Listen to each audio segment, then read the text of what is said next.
আমরা জ্ঞানগঞ্জ যখন দর্শন করে আসি, हाँ ज्ञानगंज इतने सन्यासरा बोल लो बच्चे आप लोग को जाना पड़ेगा अभी इतना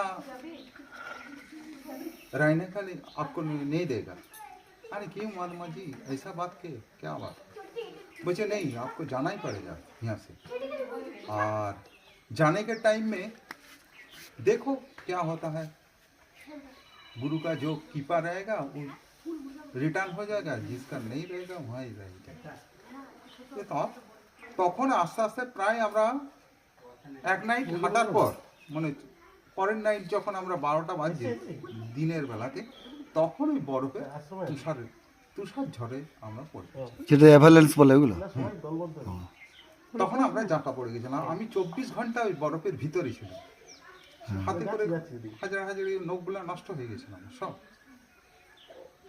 আর কোনো বসানো ছিল না তখন ওই যেটুকু কাপড় আর একটা জ্যাকেট ছিল।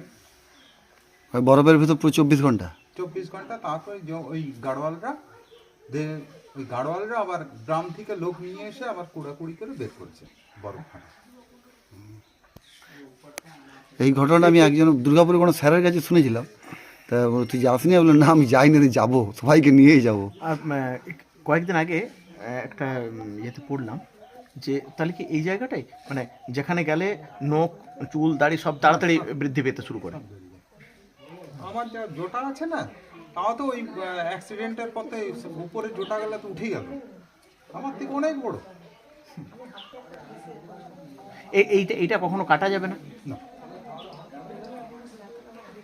এটা যেরকম এটা আমার ইউনিফর্ম একদম।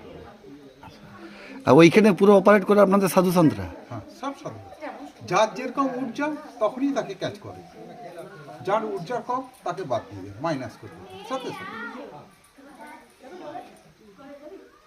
আর এমনি আপনাদের যে জটাটা বৃদ্ধি পায় এমনি মানুষের যারা মহিলারা তো চুল রাখেই ছোট থেকে, তো চুলটা যদি রেখেও দেয় কেউ না কাটে, এখন অনেকে কাটছে, তো যদি নাও কাটে তবু খুব একটা বেশি হয় না, ওই কোমর পর্যন্ত হয়তো হয়।